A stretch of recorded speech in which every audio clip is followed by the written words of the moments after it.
বৎসর শৈলশিখরে হেষ্টমুণ্ডে উদ্ধপদে তপস্যায় রত থাকিয়া যোগী ঋষি মহন্তগণ কেউ লাভ করিতে পারে নাই। কেবলমাত্র স্বল্প আয়ু অন্নগত প্রাণ কলিজীবের জন্য করুণার অবতীর্ণ কলৌ শ্রীপাদ নিত্যানন্দের দ্বারা যতটুকু প্রদান করিয়া গেলেন সেইটুকু প্রদান করিয়া গেলেন। হে ভক্তগণ, আমি ভক্তিহীন, ভাষাহীন, জ্ঞানহীন, অজ্ঞান বালক মাত্র। নাম তথ্য লীলা তথ্য বিষয়ে আমি শিশি কেবল মাত্র।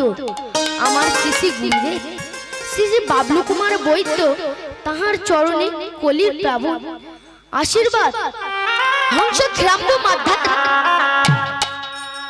রাজহংস যেমন জল মিশ্রিত দুগ্ধের জল বাদ দিয়া সার অংশ গ্রহণ করিয়া থাকেন, তেমন করে আমার ভুল ত্রুটি রসবাস মার্জনা করিবেন, এ আমার বিনীত নিবেদন।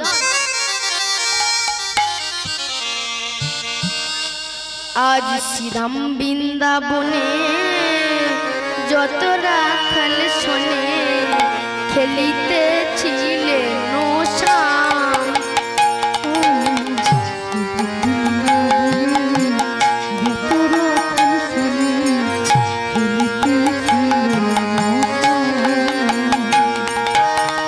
আজ শ্রীধাম বৃন্দাবনে যত রাখাল শোনে খেলিতেছিলেন শ্যাম,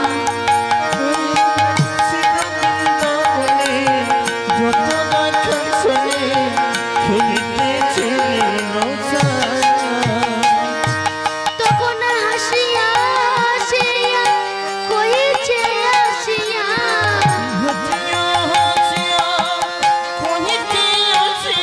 আরে হাসিয়া হাসিয়া কইতে রিয়া, হাসিয়া হাসিয়া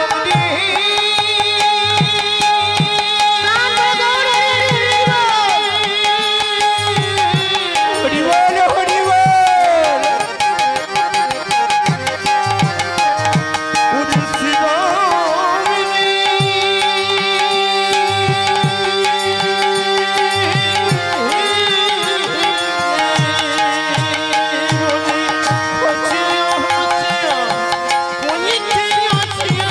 আরে হাসিয়া হাসিয়া কইতে আগিয়া,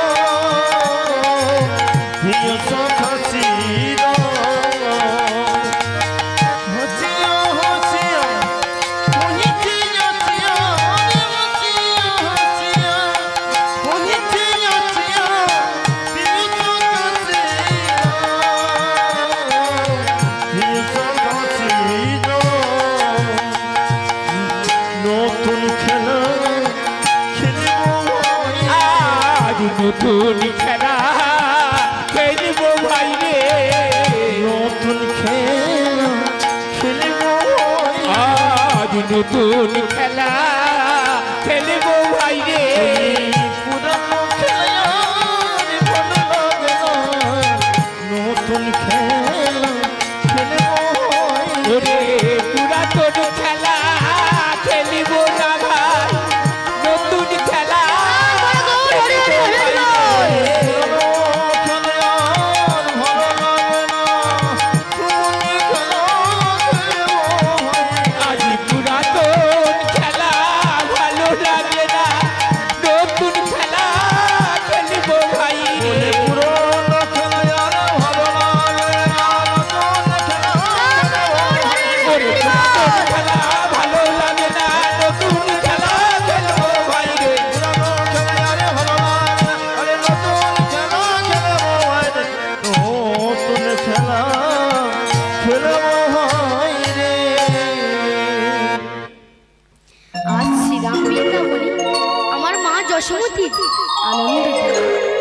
কৃষ্ণ শ্রীরাম সুদাম দাম বসুদাম আদি যত রাখাল বালকগণ ছিলেন সবাই গোচারণ করিতেছিলেন।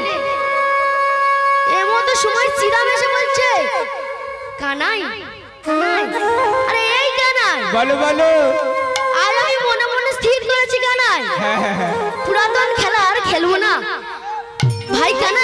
আমার সঙ্গে খেলবি? হ্যাঁ।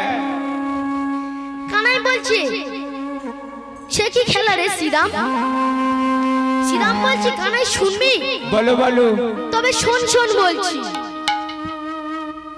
পাঁচনে পোতা পুঁতি খেলা, পাঁচনে পোতা পুঁতি খেলা, পাঁচনে পোতা পুঁতি খেলা, পোতা পুঁতি খেলা, পাঁচনে পোতা পুঁতি খেলা, পাঁচনে পোতা পুঁতি খেলা, তো পুঁতি খেলা, খেলবো রে ভাই চিকনে খেলা, পাঁচনে পোতা পুঁতি খেলা, খেলবো রে ভাই চিকনে খেলা, পাঁচনে পোতা পুঁতি খেলা, চিনি যত চিকনে খেলা, পাঁচনে পোতা পুঁতি খেলা, খেলবো রে ভাই চিকনে খেলা, পাঁচনে পোতা পুঁতি খেলা, প্রাণ বড় গৌর হরি হরি হরি বল। পাঁচনে পোতা পুঁতি খেলা। আমার শ্রীরাম বলছে পাঁচনে পোতা পুঁতি খেলা। তখন নতুন খেলার কথা শুনি আনন্দে সবাই রাখাল বালকগণ রাজি হয়ে গেল। শ্রীরাম বলছে শোন কানাই বলছে, বলো বলো। একজন একটি পাঁচন বাড়ি নিয়ে মাটিতে সজোরে পুঁতে দেবে, আর একজন তার পোতা পাঁচন নিয়ে ওই পোতা পাঁচনের উপর আঘাত করে তুলতে হবে। আরে যদি না সে তুলতে পারে তাহলে সে হেরে গেল। এইভাবে তাকে 3 বার সুযোগ দেওয়া হবে। যদি না তুলতে পারে তাহলে সে হেরে গেল। আর যে পাঁচন পোতা ছিল তাকে এই খেলার মাঠে 20 বার ঘুরাতে হবে। একেই বলে পাঁচনে পোতা পুঁতি খেলা। আমার রসিকেন্দ্র চূড়ামণি বলছে ও শ্রীরাম, বলো বলো। তাহলে তুই প্রথমে পাঁচন পুঁতে দে। আর সুবল দিলু, ও সুবল বল বল। তুই শ্রীরামের পাঁচনটা তোল। সুবল শ্রীরামের পাঁচনের উপর আঘাত করে তুলতে পারলো না। তখন আমার গোবিন্দ বলছে ভাই শ্রীরাম, তোর পাঁচনটা এখানে পুঁতে দে, দেখি আমি তুলতে পারি কিনা। মায়াময় গোবিন্দ যখন শ্রীরামের পাঁচনের উপর আঘাত করেছে তখনই ভূতল হতে কি করছে? আরে বন বন রবে ঘুরিতেছে, বনে বনে রবে ঘুরিতেছে, বন বন রবে ঘুরিতেছে, বনে বনে রবে ঘুরিতেছে, সবাই দেখে উপরেতে বন বন রবে ঘুরিতেছে, বনে সবাই দেখে উপরেতে, বনে বনে রবে ঘুরিতেছে, বনে সবাই দেখে উপরেতে বন বন রবে ঘুরিতেছে, বনে সবাই দেখে উপরেতে, বনে বনে রবে ঘুরিতেছে, রাম বড় গৌর হরি হরি হরি হরি বল। বনে বনে বনে রবে ঘুরিতেছে, বনে বনে বনে রবে ঘুরিতেছে। শ্রীরামের পাঁচন শূন্য পথে বন বন রবে ঘুরছে। শ্রীরাম অশ্রু সজল নয়নে বলছে কানাই, বলো বলো। আরে এই কানাই, বলো না। আমার পাঁচন বাড়ি কোথায় গেল? তুই আমার পাঁচন এনে দে। আমার ময় গোবিন্দ মৃদু মৃদু হেসে হেসে বলছে ভাই শ্রীরাম, তোর পাঁচন আছে তবে এখানে নয়, ওই বৃন্দাবনে কালীদহের জলে তোর পাঁচন ভাসছে। ভাই সব তোরা যা শ্রীরামের পাঁচন এনে দে, ওরে যেমন কর্ম তেমন ফল হয়েছে। শোন ভাই, শাস্তি আছে। অতি দর্পে হত লঙ্কা, অতি মানে চ কৌরবা, অতি দানে বলিবদ্ধ, সর্বমতন্ত গৌতম। অতএব দেখ শ্রীরাম, অতিশয় দর্প করে লঙ্কেশ্বর রাজা, যিনি দশানন সব অংশে নির্বংশ হয়েছিলেন, অতিশয় মান করে কৌরবপতি রাজা দুর্যোধন ওই একই অবস্থা হয়েছিল। অতিশয় দান করে বলি রাজা পাতাল প্রবেশ হয়েছিল।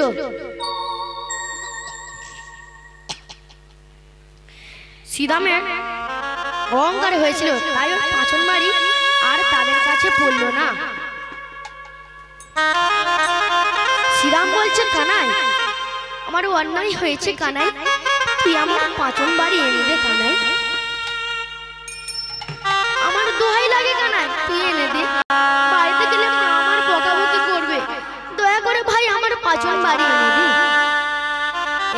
গোবিন্দ সবাইকে ইশারা করলো পাঁচন বাড়ি আনার জন্য। তখন শ্রীরাম সুদাম দাম্ব সুদাম আদি যত রাখাল বালকগণ সবাই কালিদয়ের দিকে ছুটে চলেছে। তাই বৈষ্ণব কই বলছে, ও মায়েরা কেমন করে যাচ্ছে গো? আরে সবাই চলে ঊর্ধ্ব শ্বাসে পাঁচনি খুঁজিতে, সবাই চলে ঊর্ধ্ব শ্বাসে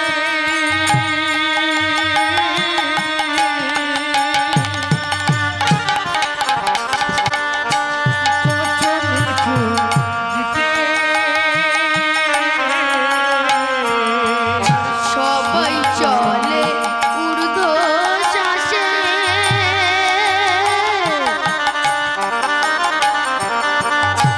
পাঁচনি খুঁজিতে, সবাই চলে ঊর্ধ্ব শ্বাসে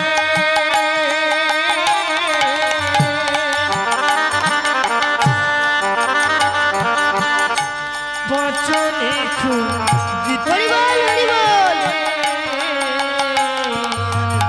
দেখে কালি দহের জলে পাঁচনি ভাসিছে, বলি দেখে কালে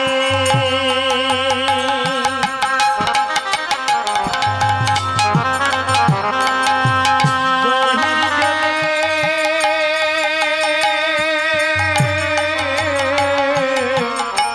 পাঁচনে ভাসিছে। আর দেখে দেখে কালে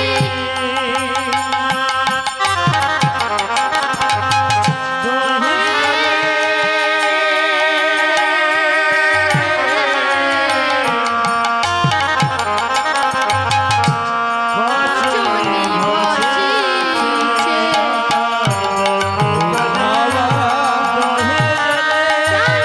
হরি বল হরি বল।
রাখাল বালকগণ সেই কালিদয়ের বিষ জল পান করে এবং তারা সেই বিষের জ্বালায় তারা সেই ছটফট ছটফট করতে লাগলেন। দেখলি তারা আর প্রাণে বাঁচবে না, তাই তাদের প্রাণের কানাইকে ডাকতে লাগলেন, কানাই কানাই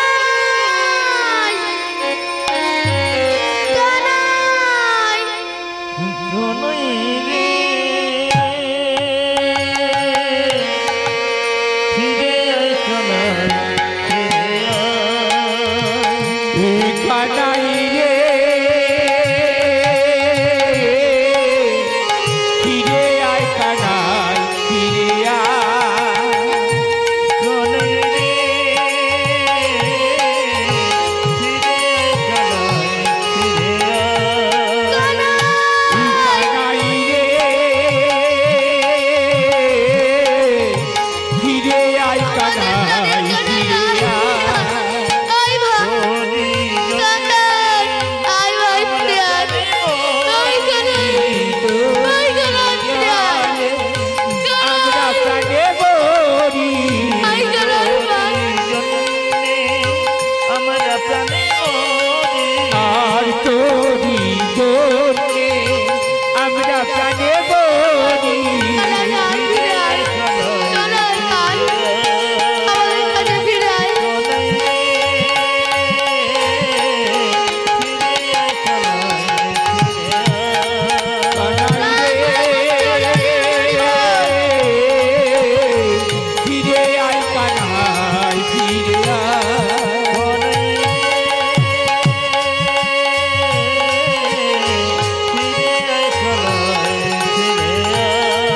কানাই রে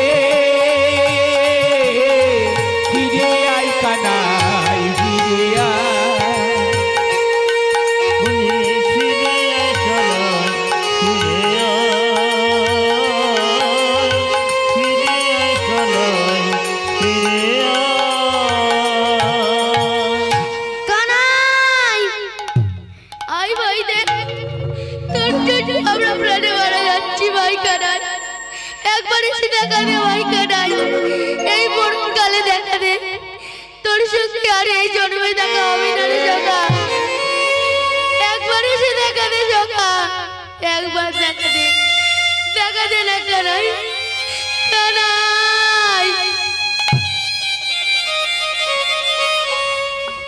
রাখাল বালকগণ এই বলে সেই কালিদয়ে মৃত অবস্থায় পড়ে রইলেন। এদিকে অন্তর্যামী গোবিন্দ অন্তরে জানতে পেরে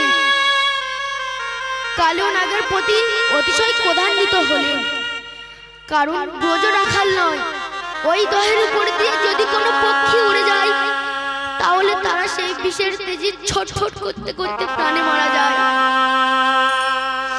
আরে কালিদয় 6 যোজন পর্যন্ত কোনো দিনে মরছে নাই। আমার গোবিন্দ, আচ্ছা মায়েরা, নিতাই গৌর প্রেমানন্দে হরি বল হরি বল হরি বল। আচ্ছা মায়েরা, এই কালিও এত বিষ কেন? এই কালিও না পূর্ব জন্মে কে ছিলেন তা আমি আপনাদের কাছে ব্যাখ্যা করব। এই কালিও না পূর্ব জন্মে বিষদর্পী রাজা ছিলেন। কৃষ্ণ সারা বলি বলছে, চন্দ্রধ্বজ রাজা এমনই ভাগ্যহীন রাজা মনে মনে চিন্তা করছে, আমি পরীক্ষা করব মা কি, আমি তো কালী ভক্ত আর আমার মা তো কৃষ্ণ ভক্ত। তাই বিষদর্পী রাজের মনে মনে অহংকার হলো, বলছে মা তুমি আমার মা হয়ে আমি যাকে সেবা দিই, আমি যাকে সেবা করি, যিনি আমার আরাধ্য দেবী, আমার মা কালিকা দেবীকে তুমি সেবা পূজা করো, তোমার ওই গোপ বালকের পূজা বন্ধ করো। মা বলছি, বাবা তুই এ কি বলছিস? যিনি জগৎ পিতা শ্রী ভগবান, যার কৃপায় আমরা এই মানব জন্ম পেয়েছি, আরো ভেবে দেখ বাবা, ভোলানাথ গায়ে ভস্য মেখে বাকছাল পরিধান করে, শ্মশানে ওই কালীকে নিয়ে যার ভজন করে সেই পরম পিতার ভজন সাধন নাম বন্ধ করতে বলছিস? তুই কি করতে বলছিস জানিস বাবা? হরি ববের কান্ডারি, হরি ববের কান্ডারি, পূর্ণ ব্রহ্মা সনাতন। হরি ভবের কান্ডারি, হরি ভবের কান্ডারি, ব্রহ্ম সনাতন।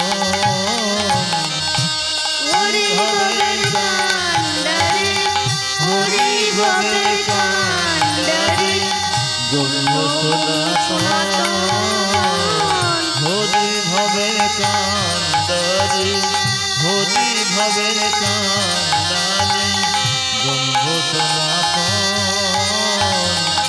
তাতে বুঝিতে পেলাম এই মানব জনম, তাহার দিয়া পেলাম মানব জনম। আর তাহাতে বুঝিয়ে পেলাম মানব জন। তাতে বুঝিতে পেলাম এই মানব জনম, তাহার দিয়া পেলাম মানব জনম। সে যে পারের কান্ডারি, সে যে পারের কান্ডারি, ভক্তবঞ্চা পূর্ণকারী, ভক্তবঞ্চা পূর্ণকারী। নাম হরি হরি হরি হরি বল।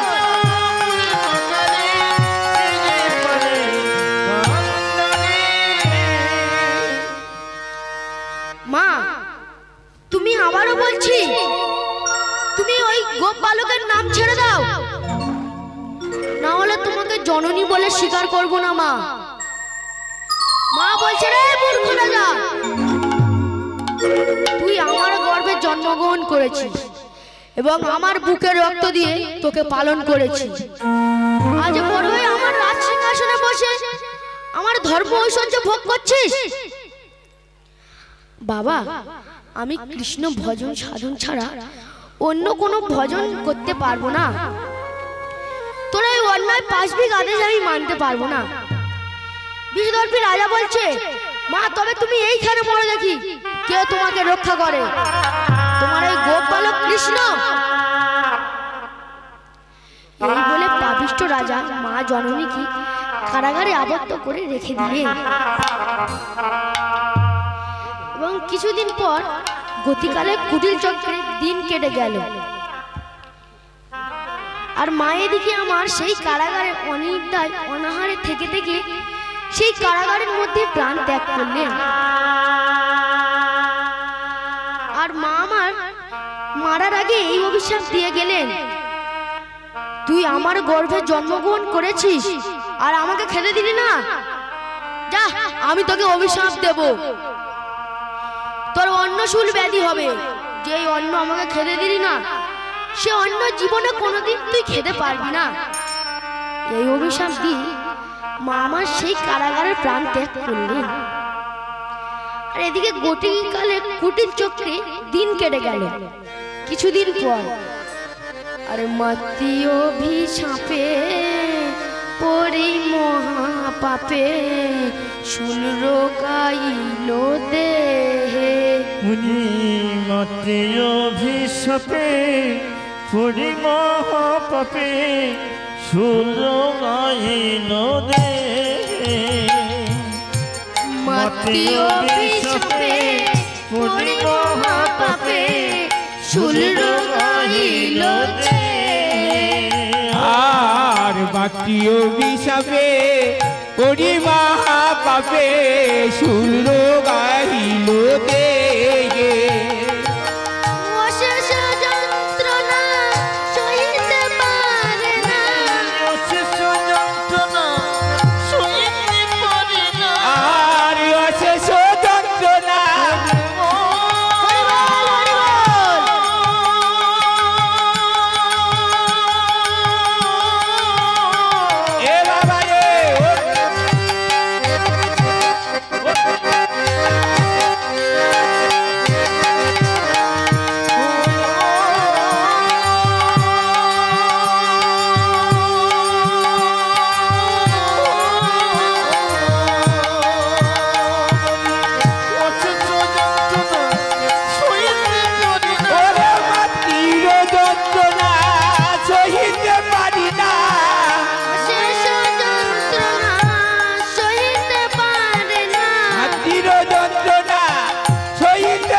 পারি না অন্যতা যে গেল তাহে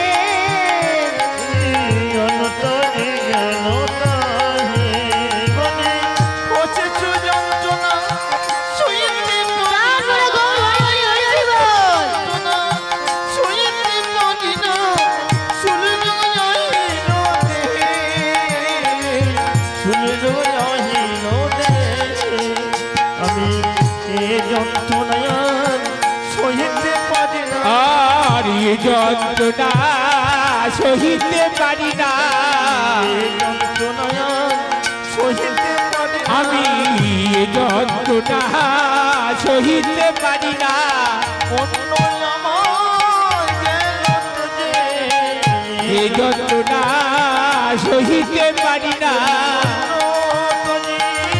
গেল চলে এ যন্ত্রণা সহিতে পারি না তারপরে গৌর হরি হরি হরি বল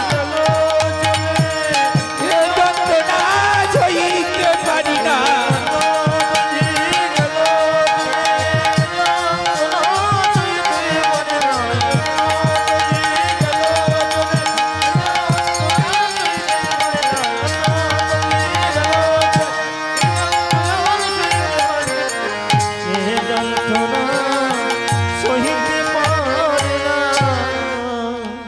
মায়েরা বিষদর্পী রাজের অন্নশূল ব্যাধি হলো অন্ন খেলে বমি করতে হয় যতক্ষণ উদরে অন্ন থাকবে রাজা পাগলের মতো এঘর ওঘর ছোড়াছুটি করতে থাকেন রাজার তিন নানি ও মায়েরা কি ও মায়েরা শুনবেন অমলা কমলা বিমলা তারা স্বামী সেই অসহ্য উদর যন্ত্রণা দেখে আর স্থির থাকতে পারলেন না কত দেব ও দেবতার কাছে মানসিক করলেন কিন্তু কোন দেব দেবতা কৃপা করল না অবশেষে একদিন রাজা মনে মনে চিন্তা করছে না আমি এই দেহ আর রাখবো না আমি এই অসহ্য যন্ত্রণা আর সহ্য করতে পারছি না আমি আজ রাতে এই দেহ প্রজ্বলিত অগ্নিকুণ্ডে এই দেহ বিসর্জন দেব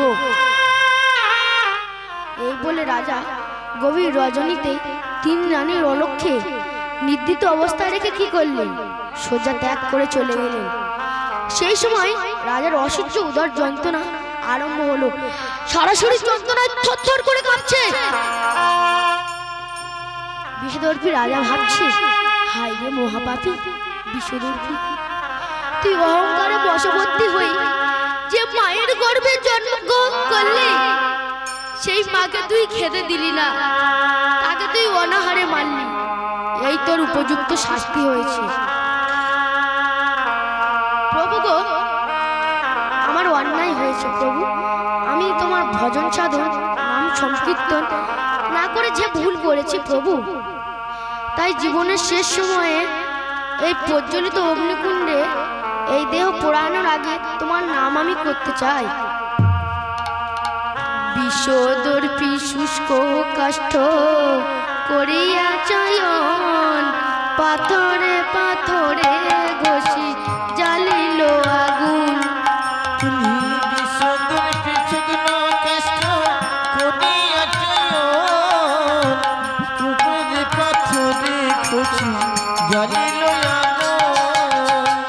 বিষদর্পী শুকনো কাষ্ঠ করিয়া চয়ন পাথরে পাথরে ঘষি জ্বালিল আগুন বিষদর্পী শুকনো কাষ্ঠ করিয়া চয়ন পাথরে পাথরে ঘষি জ্বালিল আগুন দাউ দাবু করে কাষ্ঠের চিতা জ্বলিয়া উঠিল দাদা করে জ্বলে উঠিল দাদা করে জ্বলে উঠিল কষ্ট দাদা করে কষ্ট দাদা করে জ্বলে উঠিল ও মায়েরা বিষদর্পীর কাষ্ঠের চিতা দাউ দাউ করে জ্বলে উঠেছে রাজা যেই সেই সময় চিতায় ঝাঁপ দেওয়ার পূর্বে তিনবার প্রদক্ষিণ করছে আর বলছে হে দয়াময় আমি কি নরাধাম আমি মহাপাপী, আমার উপযুক্ত শাস্তি হয়েছে প্রভু। প্রভু, তাই জীবনের শেষ সময়ে তোমার নাম করতে করতে এই আগুনে আমি এ দেহ আহুতি দেব। এই বলে বিষদর্পীরা যখন চিতায় ঝাঁপ দিতে যাবে, সঙ্গে সঙ্গে দৈববাণী হলো। কে যেন মেঘ গম্ভীর স্বরে বলছে, বিষদর্পী, বিষদর্পী, তুমি ভগবানের নাম স্মরণ করো, আত্মহত্যা করো না, তাহাতে তোমার শরীরে আরো দ্বিগুণ পাপ প্রবেশ করিবে। বিধি রে ও বিধি রে, এই কি তোমার লীলা দয়াল, এই কি তোমার খেলা। ওরে এই কি তোমার লীলা দয়াল, এই কি তোমার খেলা। কি তোমার লীলা দয়াল, এই কি তোমার খেলা। এই কি তোমার লীলা দয়াল, এই কি তোমার খেলা। তুমি করে হাসা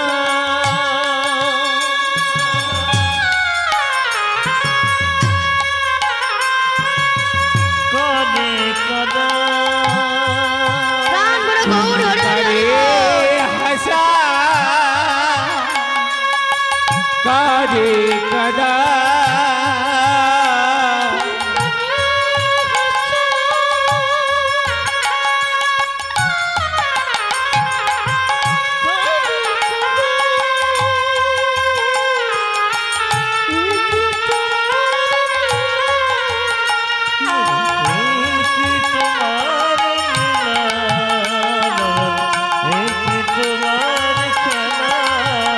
তুমি কারে হাসা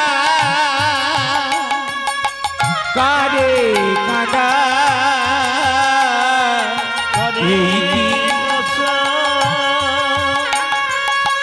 করে কদা, এই কি তোমার খেলা। দয়ালে কি তোমার লীলা প্রাণ ভরে গৌর হরে হরে হরে হরে বল।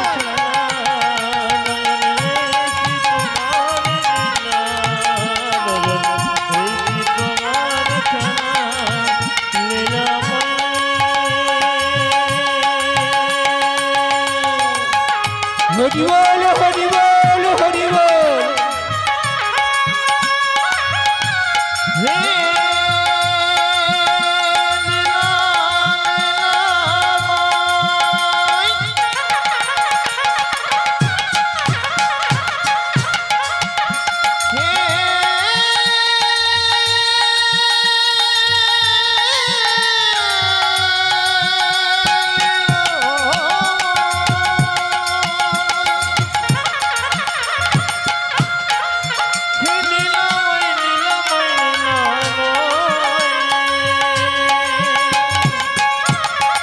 প্রাণ ভরে গৌর হরে হরে হরে হরে বল।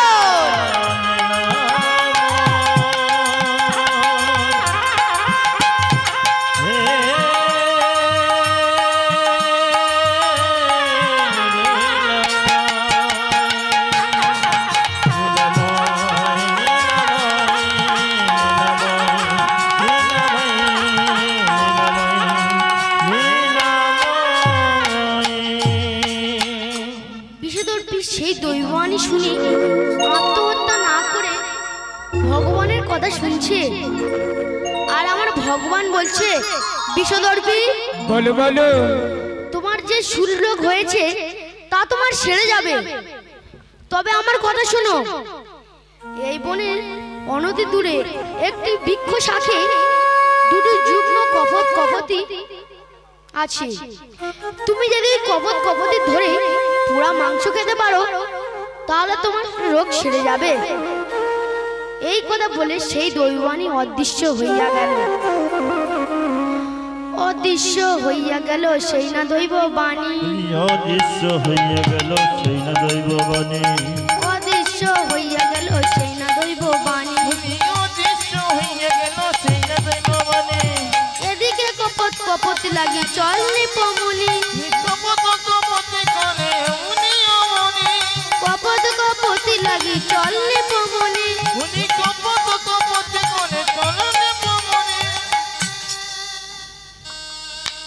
রাজা যে সেই বৃক্ষের কাছে দেখছি সত্য সত্যই দুটি কপত কপতি আছে। কপত কপতি তাদের দুটি নবজাত সন্তানকে নিয়ে বলছে, ও কপতি বলো বলো সতী নারীর কটি পতি বলো তো কপতি? সতী নারীর 12টি। হ্যাঁ কপতি কি বলছো? সতী নারী 12টি পতি সে কেমন করে? তবে তুমি কটা জানো বলো তো? দুটি পতি দুটি পতি দুটি পতি দুটি পতি সতী নারী দুটি পতি সত্যি নারী দুটি পতি সতী নারী দুটি পতি সত্যি নারী দুটি পতি। কি করে হলো? ও মায়েরা কি করে হলো শুনবেন? হ্যাঁ আরে দুটি পতি ভজে সতী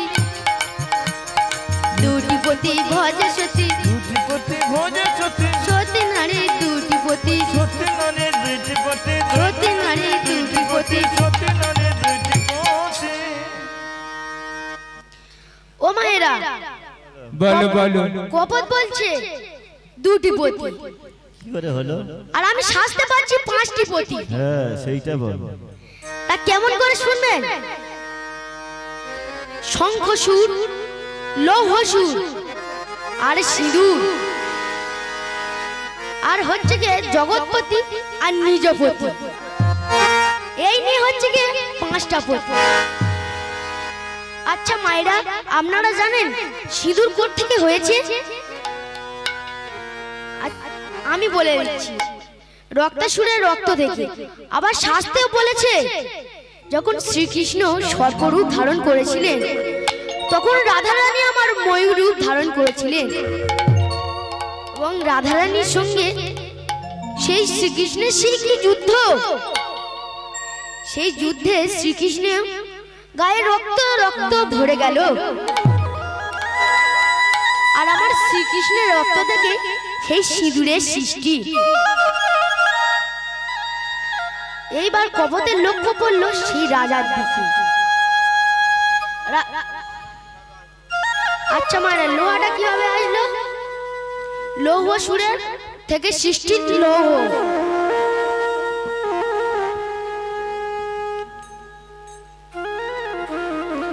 লৌহ সুরের হাড়ে থেকে লোহার জন্ম। আচ্ছা মায়েরা আমার এদিকে কপতের লক্ষ্য পড়লো বিষদর্পী রাজার দিকে। বলছে ও কপতি বলো বলো ওই দেখো চেয়ে চেয়ে দেখো আমাদের বৃক্ষতলে একজন অতিথি এসেছে। ও কপতি চেয়ে চেয়ে দেখো। দেখতে পাচ্ছি তো। জানো কপতি আমার কি মনে হচ্ছে? বলো বলো ওর ও মনে হয় ভীষণ ক্ষুধার্ত। চলো না কপতি আমরা বনতি সুন্দর সুমিষ্ট সুপক্ষ পাকা ফল চয়ন করে এনে ওনাকে দিই।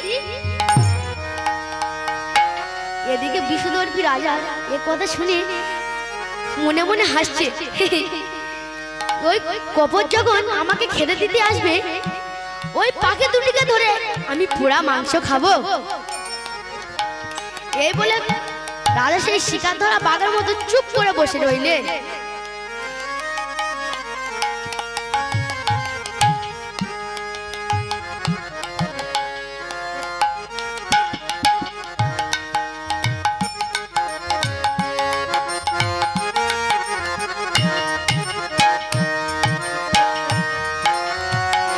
এই বলে কপতি সেই বনের মধ্যে সুবক্ষ পাকা ফল চয়ন করার জন্য চলে গেলেন এবং চয়ন করে এনে রাজাকে বলছে, ও হে অতিথি আমরা আপনার সেবা দেওয়ার জন্য এই দেখুন সামান্য কয়েকটি পাকা ফল চয়ন করে এনেছি, দয়া করে আপনি সেবা করুন। বিষদর্পী রাজা বলছে, কপত আমি তো ওখানে যেতে পারবো না, তোমরা আমার কাছে এসো। যেই কপতি রাজার নিকটবর্তী হলেন রাজা সেই কপতিকে চেপে ধরেছেন এবং কপত কপতি বলছে, ও হে রাজন, আমরা আপনার সেবা দেওয়ার জন্য কত কষ্ট করে কোন অতি সুন্দর সুমিষ্ট সুভোগ্য পাকা ফল চয়ন করে এনেছি, আর আপনি সেবা না করে আমাদের এমন করে চেপে ধরেছেন। বিষদর্পী রাজা বলছে, তবে শোনো বলছি, আমি কোনো সাধারণ লোক না, আমি এই রাজ্যের রাজা। বহুদিন ধরে অন্নশূল ব্যাধিতে ভুগছিলাম, তাই এই বনে আত্মহত্যা করতে এসেছিলাম। দৈব আনি শুনলাম তোমাদের পোড়া মাংস খেলে নাকি আমার এই শুল্লক আর থাকবে না। বিষদর্পী রাজা বলছে, তাই তোমাদের ধরেছি, আমি আর উদর যন্ত্রণা সহ্য করতে পারছি না। সেই কপট বলছে, হে রাজন, আমাদের পোড়া মাংস খেলে আপনার শুল্লক ছাড়বে না। একটা কথা বলছি শুনুন, এই বনের অনতি দূরে একটি বড় বৃক্ষ আছে, সেই বৃক্ষে একটি বনদেবতা আছে, তার চরণামৃত পান করলে আপনার শুল্লক আর থাকবে না। কপট বলছে, হে রাজন, জন্মালে মরিতে হবে, অমরেকে কোথা পাবে, হায়রে এই জীবন। হে কপট, তুমি প্রাণ ভয়ে মিথ্যা কথা বলছো, আর আমি যদি তোমাদের ছেড়ে দিই তোমরা এক্ষুনি উড়ে পালাবে, আরে তোমাদেরকে আমি আর ধরতে পারবো না, আর আমার শুল্লক আর ভালো হবে না। কপট বলছে, হে অতিথি, আমরা পক্ষী জাতি, আমরা জীবনে মিথ্যা কথা বলতে শিখি নাই। বিশ্বাস না হয় আমার কপতিকে ছেড়ে দিন আর আমাকে ধরে নিয়ে চলুন। কপট বলছে, আরো ভেবে দেখুন মহারাজ, কেবল আমাদের পুড়িয়ে খেলে আমাদের শিশু দুটি এখনো শাবক আছে, তারা আমাদের অভাবে প্রাণে মারা যাবেন, পারবেন এই শিশু হত্যার পাপ গ্রহণ করতে? আপনাকে গ্রহণ করতে হবে এই শিশু হত্যার পাপ, পারবেন? তাহলে আমার কপতিকে ছেড়ে দিন আর আমাকে নিয়ে চলুন। এই বলে সেই বনদেবতার উদ্দেশ্যে কপতিকে ধরে নিয়ে চলেছে। এইবার কপট বলছে, মহারাজ, ও মহারাজ, আপনি জল সংগ্রহ করে নিলেন না? বিষদর্পী রাজা বলছে, হে কপট, পাত্র কোথায় পাবো যে জল নেব? কপট বলছে, কেন মহারাজ, বৃক্ষের পত্র পেড়ে ঠোং তৈরি করে তাদের জল নিয়ে চলুন। বিষদর্পী কপটের কথা মতো বৃক্ষের পত্র পেড়ে ঠোং তৈরি করে তাদের জল নিয়ে চলেছে। আর যে সেই বৃক্ষের নিকটবর্তী হলে রাজা কপট বলছে, ও রাজা মশাই, বলো বলো, ওই দেখুন সেই বৃক্ষ, আপনি কায়মন বাক্যে বনদেবতা স্মরণ করুন। এই বলে রাজা কপটকে ছেড়ে দিলেন আর বলছে, যা যা যা যা উড়ে যা, যা যা যা যা উড়ে যা, যা যা যা যা উড়ে যা।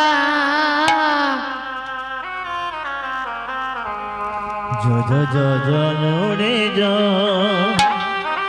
যা যা যা যা উড়ে যা, যা যা যা যা উড়ে যা, যা যা যা যা উড়ে যা, উড়ে যা যা যা যা উড়ে যা, যা যা যা যা উড়ে যা, যা যা যা যা উড়ে যা, যা যা যা যা উড়ে যা।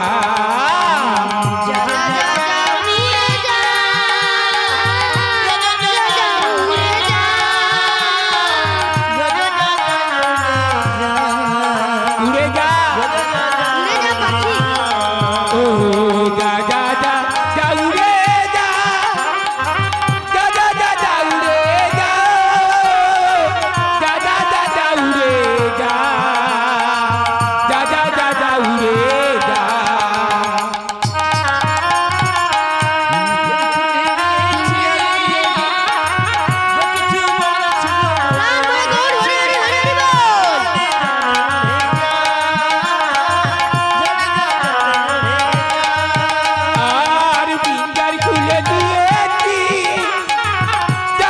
বলার ছিল বলে দিয়েছি যারে যারে উড়ে যা যারে যারে উড়ে যা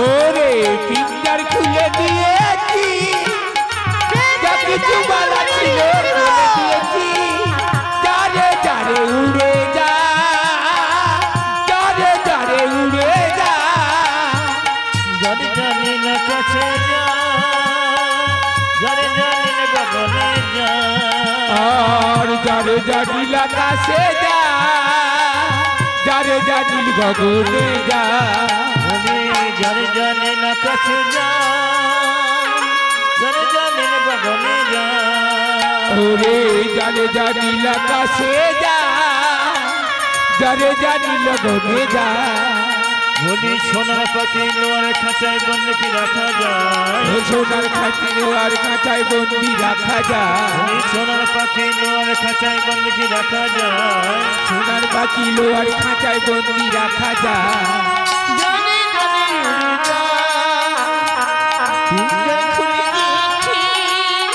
উলুধ্বনি উলুধ্বনি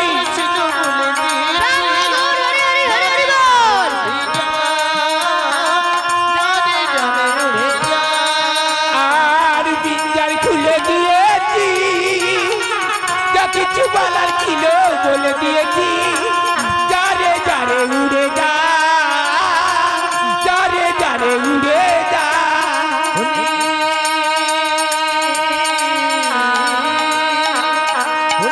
কতদিন থাকবে পাখি খাঁচার ভিতরে এইবার জানে পাখি জানে উড়ে আর কতদিন থাকবি পাখি খাঁচার ভিতরে এইবার যারে পাখি যারে উড়ে কতদিন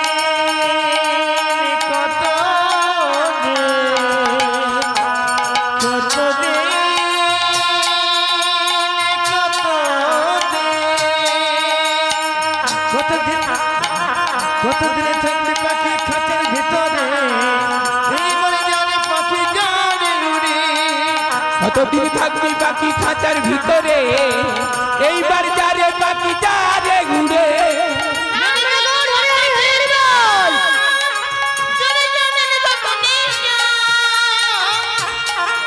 কাছে যা আর যারে জানিল গগনে যা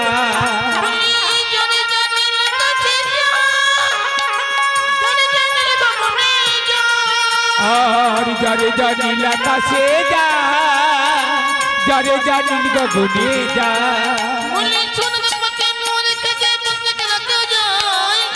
পাখি খাঁচার ভিতর বন্দি রাখা যায় সোনার পাখি খাঁচায় বন্দি রাখা যায়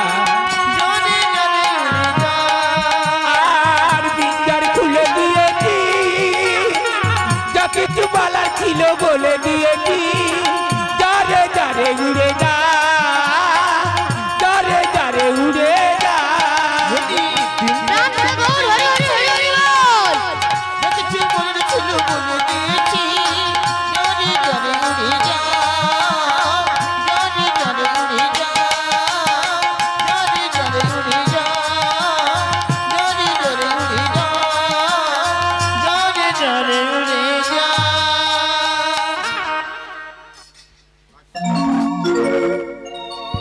বলছে কপট আমি তোমাকে মুক্ত করে দিলাম যাও তুমি নীল গগনে উড়ে বেড়াও তুমি এই নীল আকাশে উড়ে বেড়াও কপট বলছে ধন্যবাদ মহারাজ ধন্যবাদ হরি বল হরি বল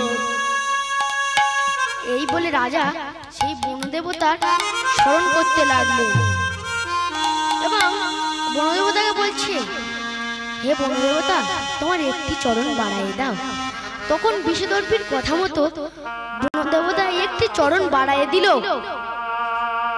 যখন মূর্খ রাজা চরণে জল দেবে ভাবছে ইস কি গন্ধ এই চরণটি আমি এই চরণে কোথায় জল দেব আমি এই পচা মাংস খেতে পারবো না বিষদর্পী রাজা মনে মনে ভাবছে ভগবান এই চরণ আমি তো যে কোনো প্রকারে খেতে হবে।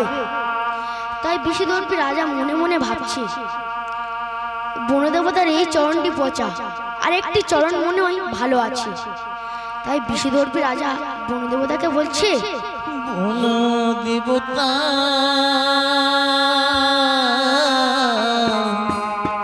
কৃপা করো তুমি মোরে, বনদেবতা কৃপা করো তুমি মোরে, কৃপা করো তুমি মোরে। বনদেবতা প্রাণ বড় গৌর, হরি হরি হরি হরি বল। কৃপা করো তুমি মোরে, বনদেবতা কৃপা করো তুমি মোরে, কৃপা করো তুমি মোরে। আরে জ্বালায় সহিতে না পারি, আরে জ্বালায় সহিতে না পারি।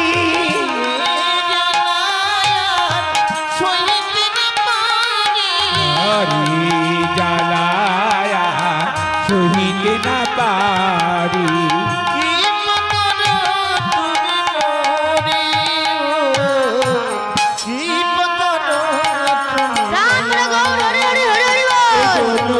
দেবতা কৃপা করো তুমি মোরে,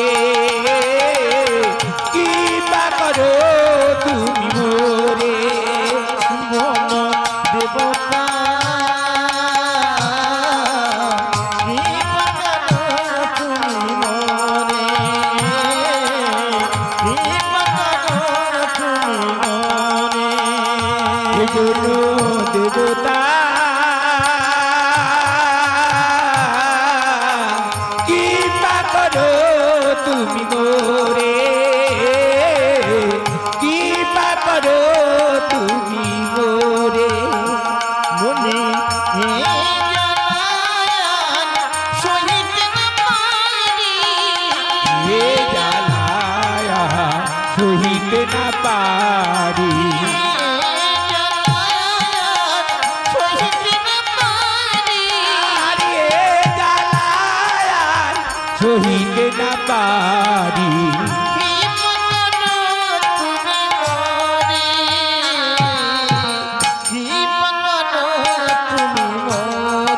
প্রাণ বড় গৌর, হরি হরি হরি বল। দেবতা কৃপা করো তুমি মোরে, কৃপা করো তুমি মোরে। দেবতা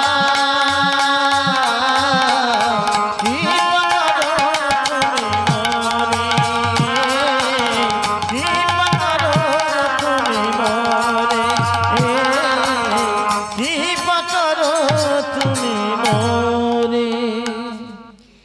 এই বলে বিষদর্পী রাজার কথা মতো আরেকটি চরণ বাড়ায় দিল, আর সেই পূর্বের চরণটি বৃক্ষ কঠোরে নিয়ে নিলেন। বিষদর্পী রাজা দেখছে, ইস, এই চরণটিও তো গন্ধ, আমি এই চরণে কোথায় জল দেব? ঠাকুর আমায় জানিয়ে দাও, আমি এই পচা মাংস খেতে পারবো না। আমার বিষদর্পী রাজা মনে মনে ভাবছে, না, এ যে কোনো প্রকারে আমাকে খেতে হবে, না হলে কি আমার শরীর ভালো হবে না। বিষদর্পী রাজা মনে মনে ভাবছে, আমি বাড়িতে যাই, বেশ যখন খিদে যাবে ঠিক সেই সময় কোন রকমের চোখ বন্ধ করে খেয়ে নেব। এই বলে বিষদর্পী রাজা সেই ঠোঁটটি জোরে যত্ন সহকারে গৃহের দিকে চলেছে। এদিকে রাজার 3 রানী অমলা, কমলা, বিমলা, তারা প্রতিহারা হয়ে মনের দুঃখে কাল যাপন করে এবং রাজার খোঁজার জন্য বহু লোকজন পাঠালেন, কিন্তু কেউ এসে সুখবর দেয় না। রাজা যখন রাজ্যের মধ্যে প্রবেশ করেছে, সবাই আনন্দের সীমা নাই। রাজা বড় রানীকে ডাকছে, ও রানী, বলো বলো। রানী, এই ঠোঁটে তুমি জন্য সহকারে নিয়ে আমার গৃহে রেখে দাও, আমি স্নান সেরে এসে পান করব। এই বলে ঠোঁটটি রানীর হাতে দিয়ে চলে গেলেন। তখন মেজ রানী ও ছোট রানী দেখেছিল। তখন রাজা চলে যেতে মেজ রানী কি করছে? ছুটে এসেছে, ছুটে এসেছে, ছুটে এসেছে, মেজ রানী ছুটে এসেছে, মেজ রানী ছুটে এসেছে, দিদি কি খেলে বলে মেজ রানী ছুটে এসেছে, দিদি কি খেলে বলে মেজ রানী ছুটে এসেছে,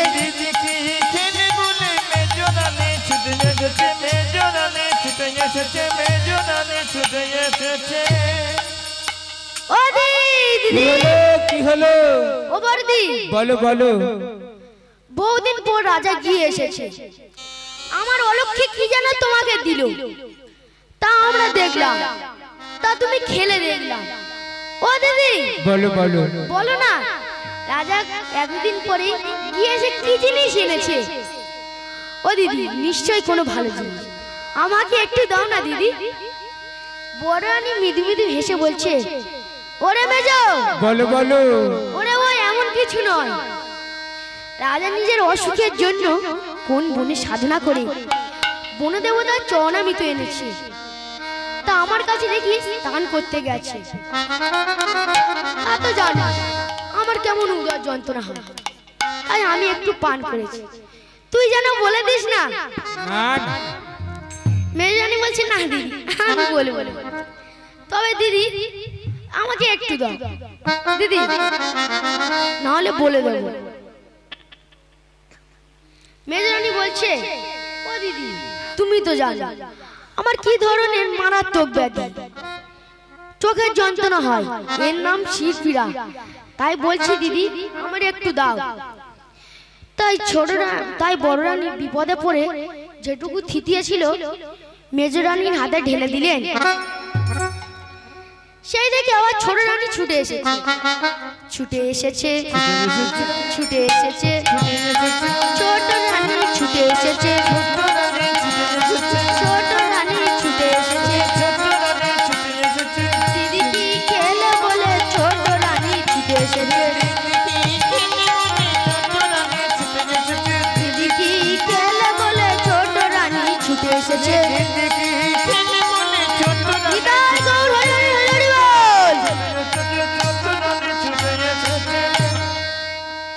ও মা, বড় রানী কেমন বিপদে পড়েছে দেখুন। মনে মনে ভাবছে, রাজার আর চরণামৃত খাওয়া হবে না, সব ফুরিয়ে যায় যে। বড় রানী বিপদে পড়ে যেটুকু থিতিয়েছিল ছোট রানীর হাতে ঢেলে দিলেন। ছোট রানী বলছে, ও দিদি আজ তোমার জন্য আমার এই মাথার যন্ত্রণা ভালো হলো। এবার রাজা স্নান করে এসে বড় রানীকে বলছে, রানী আমার চরণামৃত দাও, আমি পান করব। এই বলে বড় রানী যখন রাজার করে ঠোঁটটি দেয়, রাজা যখন ঠোঁটের দিকে চেয়ে দেখে চোখ দুটি কপালে উঠে গেছে। ভাবছে, কি সর্বনাশ, আমার হিতে বিপরীত হলো। আমি যার জন্য স্নান করতে গেলাম আর সেই আসল মালটি পড়ে রইল। কি করে খাবো এই পচা মাংস?